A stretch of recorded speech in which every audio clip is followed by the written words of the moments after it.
ಸಾಯಿ ಮಹಿಳಾ ಆರ್ಥಿಕ ಸೇವಾ ಸಹಕಾರ ಸಂಘ ಇದರ ಸ್ಥಳಾಂತರಗೊಂಡ ನೂತನ ಕಚೇರಿಯ ತ್ರಾಸಿ ಸಮೀಪದ ರಾಮಮಂದಿರ ಸಾಯಿ ಟವರ್ನಲ್ಲಿ ಉದ್ಘಾಟನೆಗೊಳ್ಳಲಿದೆ.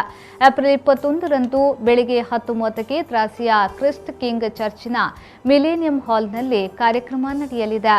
ಸ್ಥಳಾಂತರಗೊಂಡ ನೂತನ ಕಚೇರಿಯನ್ನ ದಕ್ಷಿಣ ಕನ್ನಡ ಜಿಲ್ಲಾ ಕೇಂದ್ರ ಸಹಕಾರಿ ಬ್ಯಾಂಕಿನ ಅಧ್ಯಕ್ಷರಾದ ಡಾ ಎನ್ ರಾಜೇಂದ್ರ ಕುಮಾರ್ ಅವರು ಉದ್ಘಾಟಿಸಲಿದ್ದಾರೆ. ಭದ್ರತಾ ಕೋಶವನ್ನು ಮಾಜಿ ಶಾಸಕ ಕೆ ಗೋಪಾಲ್ ಪೂಜಾರಿ ಅವರು ಉದ್ಘಾಟಿಸಲಿದ್ದಾರೆ. ಕಾರ್ಯಕ್ರಮದ ಅಧ್ಯಕ್ಷತೆಯನ್ನ ಮೂಕಾಂಬಿಕಾ ಗ್ರಾಮೀಣಾಭಿವೃದ್ಧಿ ಟ್ರಸ್ಟ್ ಅಧ್ಯಕ್ಷೆ ಬೇಬಿ ಕೊಟ್ಟಾರಿ ವಹಿಸಲಿದ್ದಾರೆ.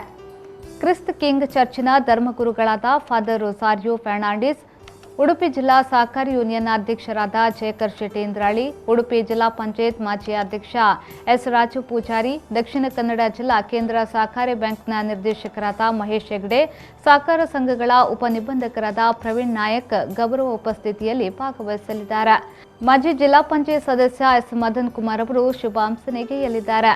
ಮುಖ್ಯ ಅತಿಥಿಗಳಾಗಿ Sharada D Bijur, Ganesh L Poojari, Anand Poojari, Raghavendra R Shetty, Suresh Poojari, Shrimati Devadiga ಮುಖ್ಯ ಅತಿಥಿಗಳಾಗಿ ಭಾಗವಹಿಸಲಿರುವರು. ಸಂಜೆ 7 ಗಂಟೆಯಿಂದ ಬ್ರಹ್ಮಲಿಂಗೇಶ್ವರ ದಶಾವತಾರ ಯಕ್ಷಗಾನ ಮೇಳದವರಿಂದ ಕಾಲಮಿತಿ ಯಕ್ಷಗಾನ ಕಾರ್ಯಕ್ರಮ, ಶ್ರೀನಿವಾಸ್ ಕಲ್ಯಾಣ ಪ್ರದರ್ಶನ ನಡೆಯಲಿದೆ. ಇನ್ನು ಸಂಸ್ಥೆಯ ಮುಖ್ಯ ಕಾರ್ಯದರ್ಶಿ, ನಿರ್ವಹಣಾಧಿಕಾರಿಗಳು, ಅಧ್ಯಕ್ಷರು, ಉಪಾಧ್ಯಕ್ಷರು, ಆಡಳಿತ ಮಂಡಳಿಯ ಸರ್ವ ಸದಸ್ಯರು ಹಾಗೂ ಸಿಬ್ಬಂದಿಗಳು ಈ ಕಾರ್ಯಕ್ರಮಕ್ಕೆ ತಮ್ಮ ಆಗಮನವನ್ನು ನಿರೀಕ್ಷಿಸುತ್ತಿದ್ದಾರೆ. ಸಾಯಿ ಮಹಿಳಾ ಆರ್ಥಿಕ ಸೇವಾ ಸಹಕಾರ ಸಂಘ 2017ರಲ್ಲಿ ಆರಂಭವಾಗಿ 5ನೇ ವರ್ಷ ನಾವು ಚಾಲ್ತಿಯಲ್ಲಿದ್ದೇವೆ.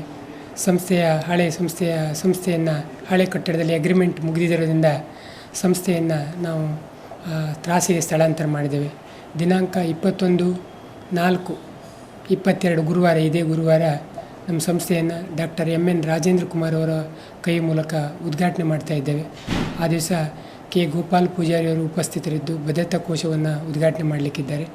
ಅದೇ ಸಹಕಾರಿ ಸಂಘಗಳ ಯೂನಿಯನ್ ಅಧ್ಯಕ್ಷರಾದ ಜಯಕರ್ ಶೆಟ್ಟಿ ಅವರು, ತ್ರಾಸಿ ಚರ್ಚ್ನ ಧರ್ಮಗುರುಗಳು ಹಾಗೂ ಉಡುಪಿ ಜಿಲ್ಲಾ ಅತ್ಯುತ್ತಮ ಸಹಕಾರಿ ಎಸ್ ರಾಜು ಪೂಜಾರಿ ಅವರು, ಎಸ್ ಮದನ್ ಕುಮಾರ್ ಅವರು, ಹಾಗೆ ಇಲ್ಲಿನ ಗ್ರಾಮ ಪಂಚಾಯತ್ ಸದಸ್ಯರು, ಅನೇಕ ನಮ್ಮ ಗ್ರಾಹಕರು, ಗಣ್ಯರ ಸಮ್ಮುಖದಲ್ಲಿ ಈ ಸಂಸ್ಥೆಯನ್ನು ಉದ್ಘಾಟನೆ ಮಾಡಿ ಸಮಾಜ ಸೇವೆ ಮುಖ್ಯ ಉದ್ದೇಶವಾಗಿಟ್ಟುಕೊಂಡು ಮಹಿಳೆಯರಲ್ಲಿ ಸಾಮಾಜಿಕವಾದ ಆರ್ಥಿಕವಾದ ಕ್ರಾಂತಿಯನ್ನು ಮಾಡಬೇಕು, ಸ್ವಾವಲಂಬಿ ಜೀವನಕ್ಕೆ ಪ್ರೇರೇಪಣೆ ಮಾಡಬೇಕು, ಸ್ವಉದ್ಯೋಗಕ್ಕೆ ಹೆಚ್ಚಿನ ಮನ್ನಣೆಯನ್ನು ನೀಡಬೇಕು, ಹೆಣ್ಣು ಮಕ್ಕಳ ಜನನಕ್ಕೆ ಮತ್ತು ಶಿಕ್ಷಣಕ್ಕೆ ಪ್ರೋತ್ಸಾಹ ನೀಡಬೇಕೆನ್ನುವ ಮಾತ್ರ ಉದ್ದೇಶವನ್ನು ಇಟ್ಟುಕೊಂಡು ಈ ಸಂಸ್ಥೆಗೆ ನಿಮ್ಮೆಲ್ಲರ ಹಾರೈಕೆಗಳು ಬೇಕು.